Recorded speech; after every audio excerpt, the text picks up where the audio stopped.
بسم اللہ الرحمن الرحیم۔ میں حسین کلیم جماعت سال دوم عسکریہ اسکول اینڈ کالجز و کیمپس کی جانب سے مارننگ اسمبلی میں آپ سب کو خوش آمدید کہتا ہوں۔ آج 4 جون 2021 بروز جمعۃ المبارک 23 سوال 1442 ہجری ہے۔ حدیث مبارکہ ہے، نماز دین کا ستون ہے، جس نے اسے قائم کیا گویا اس نے دین کو قائم کیا، اور جس نے اسے ڈھا دیا اس نے گویا دین کو ڈھا دیا۔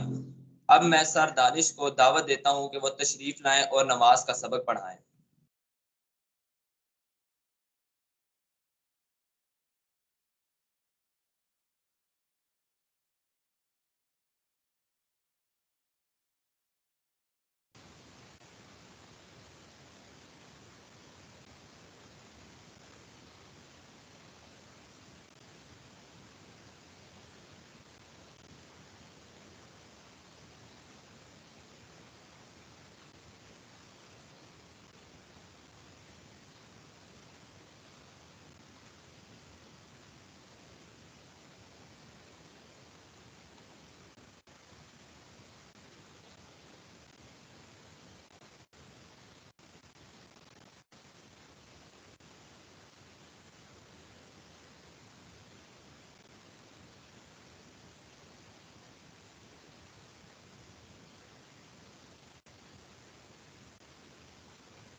جزاک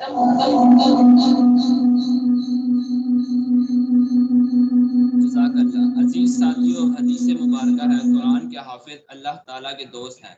جو ان سے دشمنی کرے گا گویا اللہ سے دشمنی کرے گا، اور جو ان سے دوستی کرے گا گویا اللہ سے دوستی کرے گا۔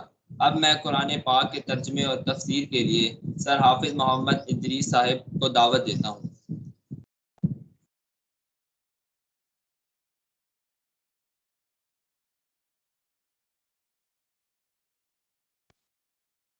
السلام علیکم ورحمۃ اللہ وبرکاتہ۔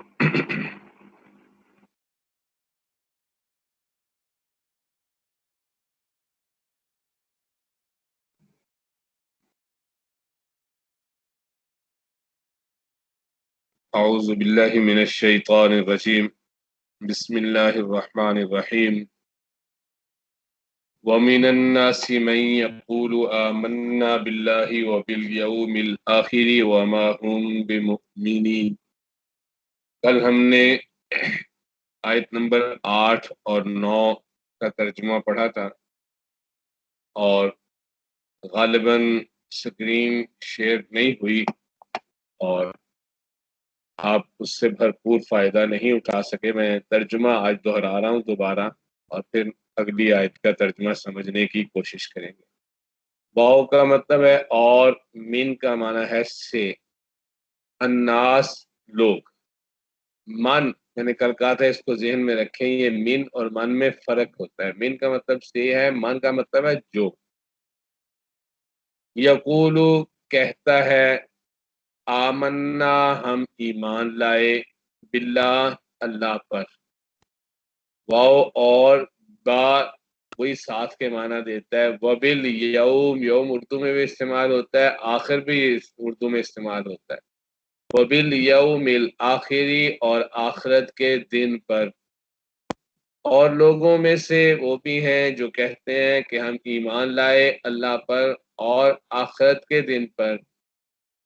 وما ہم بمؤمنین، اور کیفیت کیا ہے؟ کیفیت یہ ہے کہ او باؤ اور ما ہم نہیں ہیں وہ، بمؤمنین ایمان والے، یعنی حقیقتاً وہ ایمان والے نہیں ہیں۔ یخادعون اللہ، دھوکہ دیتے ہیں اللہ کو، والذین آمنوا، اور ان لوگوں کو جو ایمان لائے ہیں۔ وما یخدعون، یہاں پھر ان کی حقیقت سمجھائی گئی کہ حقیقت حال یہ ہے کہ وما یخدعون، اور نہیں دھوکہ دیتے، الا مگر انفسہم، اپنے آپ کو، یعنی جو کچھ کر رہے ہیں اس میں نقصان تو اپنا کر رہے ہیں۔ وما یشعرون، اور ان کی کیفیت یہ ہے کہ انہیں شعور بھی نہیں ہے، سمجھ نہیں آتا کہ یہ کر کیا رہے ہیں۔ اپنی طرف سے اللہ کے بندوں کو دھوکہ دینے کی کوشش کرتے ہیں، اللہ تعالیٰ نے اس کو اپنے ساتھ دھوکہ دینا قرار دیا کہ میرے بندوں کو، یعنی نبی صلی اللہ علیہ وسلم اور ان کے اوپر ایمان لانے والوں کو جو دھوکہ دیتے ہیں، یہ مجھے دھوکہ دینے کی کوشش کرتے ہیں۔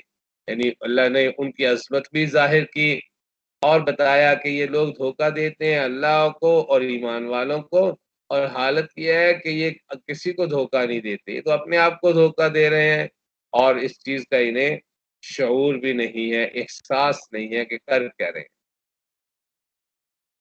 پھر ان منافقین کے ایک اور کیفیت بتائی جا رہی ہے، اور وہ یہ ہے کہ یہ جو بیماری، یہ منافقت کی، یہ حسد کی، کیننے کی، یہ جلنے اور کوڑنے کی جو اندر بیماری ہے، اس کے بارے میں بتایا گیا کہ فی قلوبہم مرض، فی کا معنی ہے میں، اندر، قلوب جمع ہے قلب کی، قلب اردو میں بھی بولتے ہیں، عام استعمال ہوتا ہے دل کے لیے آتا ہے، پیچھے ہم یہ لفظ پڑھ چکے ہیں۔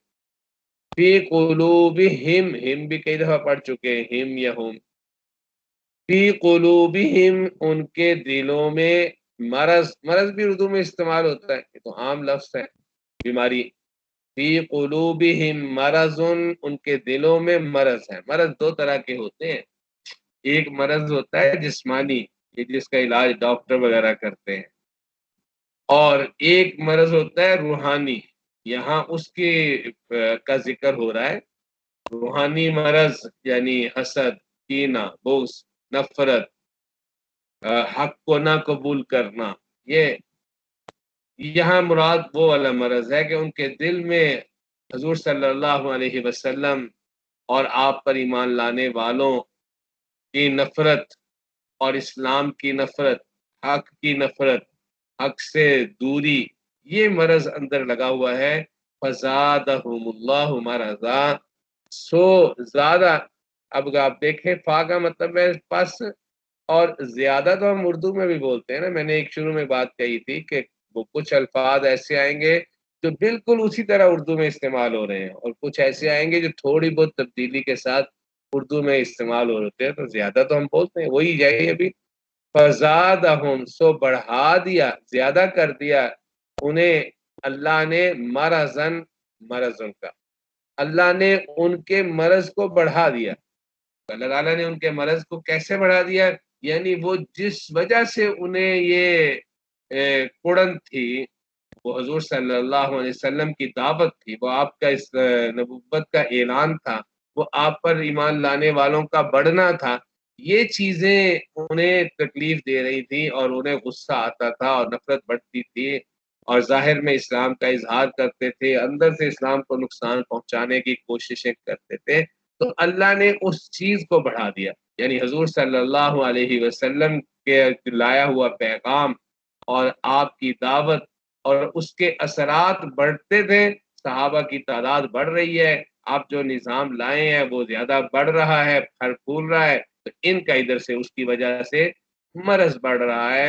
تو اللہ نے کہا فی قلوبہم مرض، ان کے دلوں میں مرض ہیں، سو فزادہم اللہ مرضا، تو بڑھا دیا اللہ نے ان کے مرض کو۔ وَلَهُمْ، اور واو اور لام کا معنی لیے، ہم ان کے، وَلَهُمْ اور ان کے لیے، عذاب، عذاب ہے، علیم، دردناک۔ پیچھے آیا تھا عذاب عظیم کافروں کے لیے بڑا، اور یہاں آیا علیم۔ علم، علم کہتے ہیں درد کو، ایک آئین سے ہوتا ہے عالم، عالم کہتے ہیں وہ جھنڈے کو، اور یہ علم ہے۔ آپ دیکھیں یہ اگر تلفظ درست نہیں ہوگا تو لفظ کا بالکل مطلب بدل جاتا ہے، معمولی سی آپ بظاہر آواز میں کوئی اتنا بڑا فرق اگر کوئی غور کرے تو اسے پتہ چلتا ہے، ورنہ ہمارے ہاں عام معاشرے میں جس طرح بولا جاتا ہے تو عین اور حمزہ الف لوگ بہت قریب، بہت معمولی سا لوگ فرق کرتے ہیں۔ تو علم یہاں مراد ہے، علم یعنی درد، تکلیف۔ تو اللہ نے فرمایا وَلَهُمْ، اور ان کے لیے عذاب علیم، دردناک عذاب ہے۔ اور پھر اس کی وجہ بتائی کہ ان کو یہ جو درد دینے والا عذاب ہے اس کی وجہ کیا ہے؟ بما کانوا یکذبون، بسبب اس کے، بما یعنی ساتھ جو کچھ ہے اس کی وجہ سے، بسبب اس کے، کانو تھے، یکذبون جھوٹ بولتے، جھوٹ کہتے تھے، یعنی جھوٹ ایک ابھی ذکر کیا کہ ظاہر کرتے تھے اپنے آپ کو مسلمان اور اندر سے وہ مسلمان نہیں تھے، کافر تھے، تو اب یہ بہت بڑا جھوٹ ہے۔ منافقت تو جھوٹ کی بھی اعلیٰ درجے کی شکل ہے۔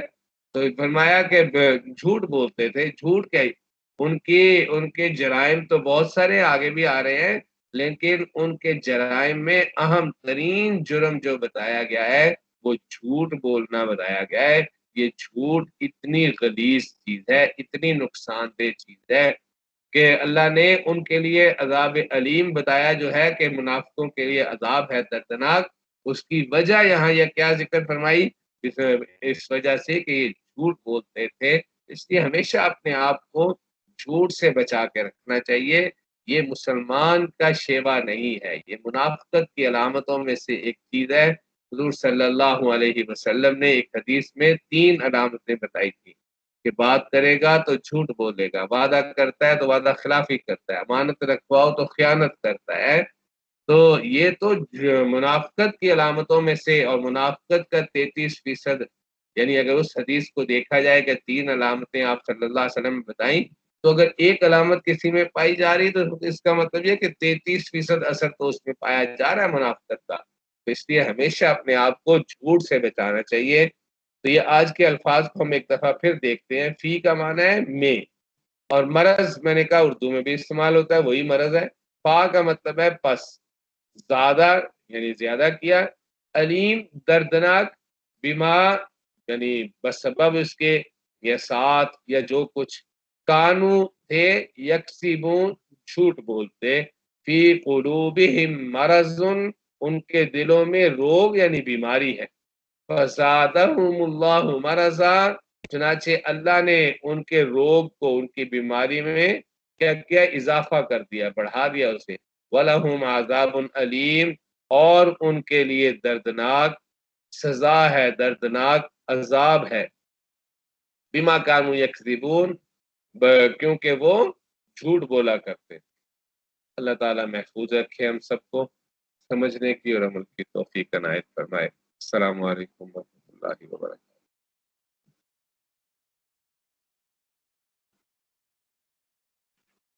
جزاک اللہ. عزیز طلبہ، اب آخر میں آج کی خاص بات آپ سب تک پہنچانے کے لیے میں اپنے ہم جماعت حنان عباسی کو دعوت دیتا ہوں کہ وہ اپنے موضوع پر اپنے خیالات کا اظہار کریں.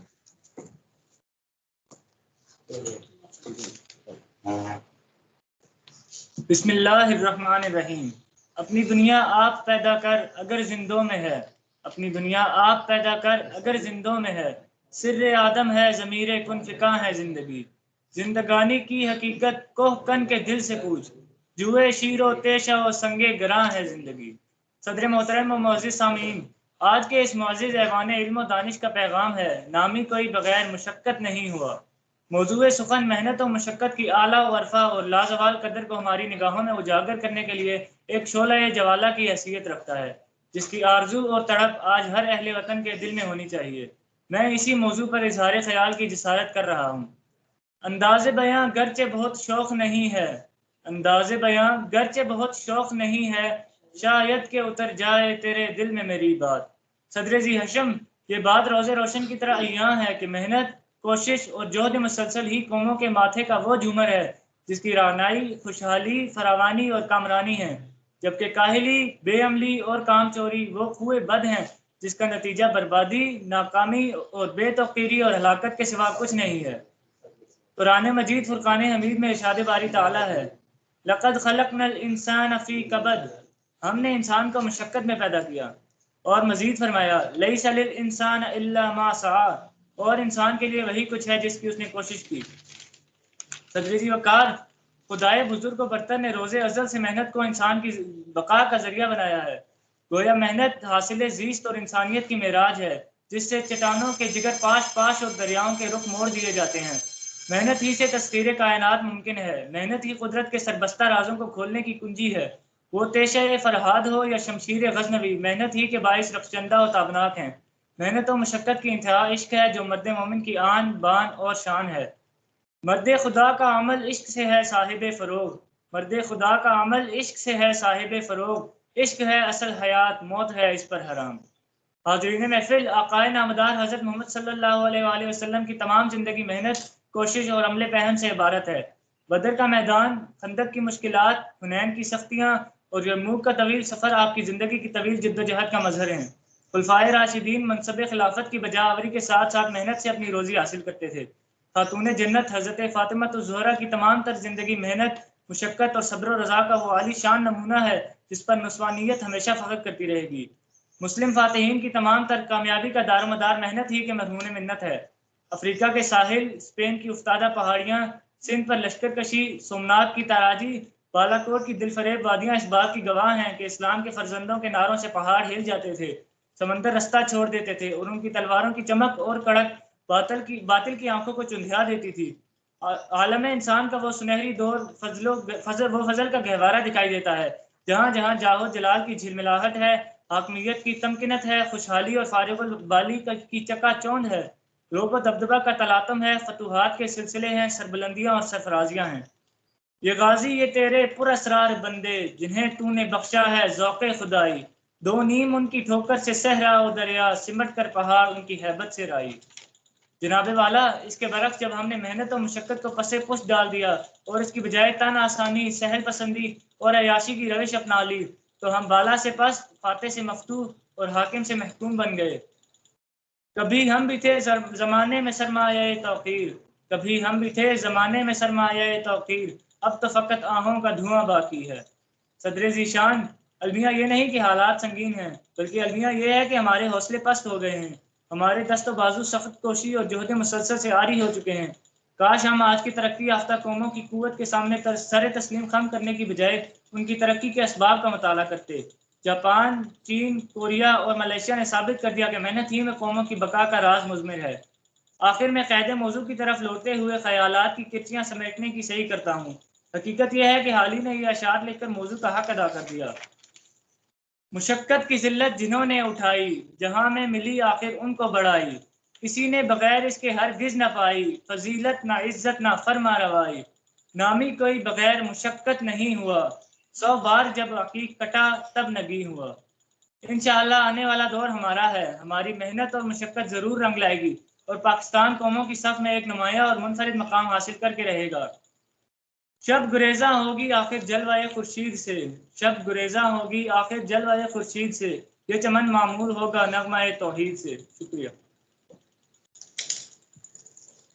جزاک اللہ۔ آپ سب کا شکریہ ادا کرتے ہوئے آپ سب سے اجازت چاہتا ہوں۔ پاکستان زندہ باد، اقوام پاکستان زندہ باد۔ اللہ حافظ۔